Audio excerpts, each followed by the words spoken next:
আসসালামু আলাইকুম everyone, welcome back to my channel. আশা করি সবাই ভালো আছেন। আজকে আমি আপনাদেরকে বানিয়ে দেখাবো তেলাকুচো শাকের দুর্দান্ত স্বাদের একটা রেসিপি। অনেকে হয়তো এই শাকটা চেনেন না। এটা সাধারণত গ্রাম অঞ্চলে ঝোপঝাড়ে হয়ে থাকে। অনেকে ডায়াবেটিসের ওষুধ হিসাবে এই শাক খায়। এই শাক খাইলে নাকি ডায়াবেটিস নিয়ন্ত্রণে থাকে। আপনারা এই শাককে কী নামে ডাকেন তাহলে অবশ্যই কমেন্টস করে জানাবেন। আপনি যদি আমার চ্যানেলে নতুন হয়ে থাকেন, চ্যানেলটিকে সাবস্ক্রাইব করে ভিডিওটিতে একটা লাইক দিয়ে পুরো ভিডিওটি দেখতে থাকুন। এখানে আমি 300 গ্রাম পরিমাণ তেলাকুচা শাক নিয়েছি। শাকগুলো অফ ক্যামেরায় এরকম করে কেটে নিয়েছি। শাকের কিছু ডাঁটা এভাবে আটি করে বেঁধে দিয়েছি।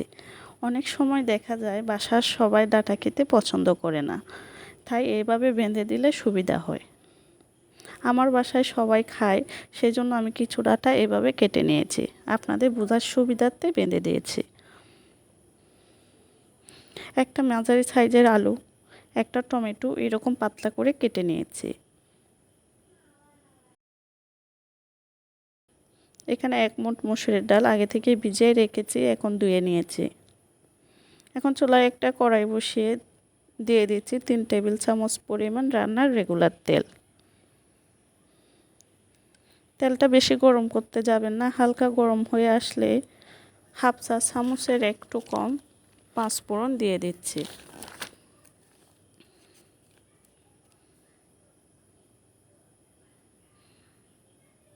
হালকা একটু নাড়াচাড়া দিয়ে দিচ্ছি একটা পেঁয়াজ কুচি।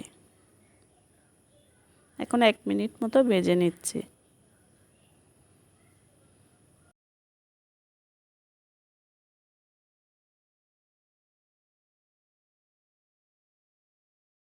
বেশি কড়া করে ভাজতে হবে না।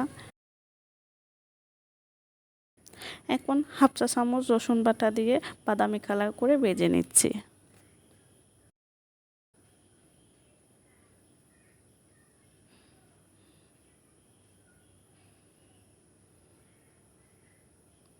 এখন দিয়ে দিচ্ছি হাফ চা চামচ হলুদের গুঁড়া,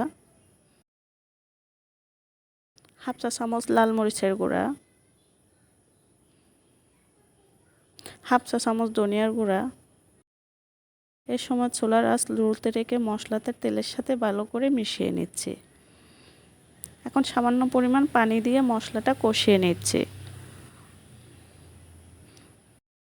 অর্থাৎ তেল উপরে ভেসে আসা পর্যন্ত কষিয়ে নিচ্ছি। তেল উপরে ভেসে এসেছে, এখন দিয়ে দিচ্ছি কেটে রাখা আলু, টমেটো, ডাল দিয়ে 2 মিনিট মতো কষিয়ে নিচ্ছি।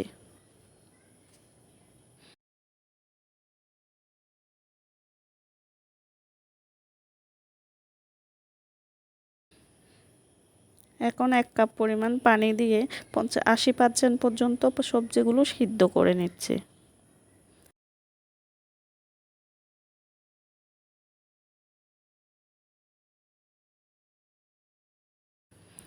পঞ্চাশ পার্সেন্ট সিদ্ধ হয়ে আসলে দিয়ে দিচ্ছি শাকের ডাঁটা।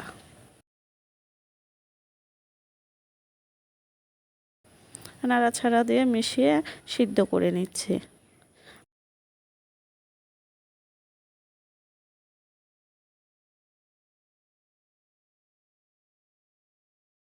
আমার সিদ্ধ হয়ে গেছে। এখন দিয়ে দিচ্ছি কেটে রাখা শাক, 5টা খোসা ছড়ানো রসুনের কোয়া,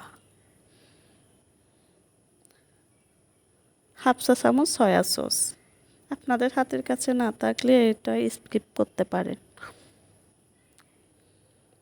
সয়া সস দিলে এই রেসিপিটার স্বাদ দ্বিগুণ বেড়ে যায়। দিয়ে দিচ্ছি 3টা টালা শুকনা মরিচ।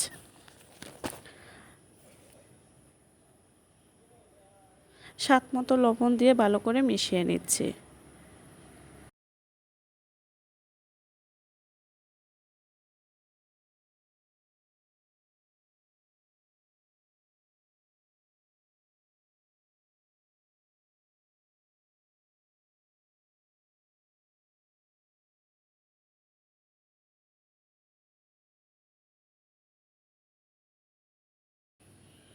এখন ঢাকনা দিয়ে 5 থেকে 6 মিনিট রেখে দিলে রেডি হয়ে যাবে আমার এই শাক রান্না। এখন আমি আপনাদেরকে পরিবেশন করে দেখিয়ে দিচ্ছি। দেখতে মাশাআল্লাহ কতটা সুন্দর দেখা যাচ্ছে। রসুনগুলো একটাও গলে যায় নাই।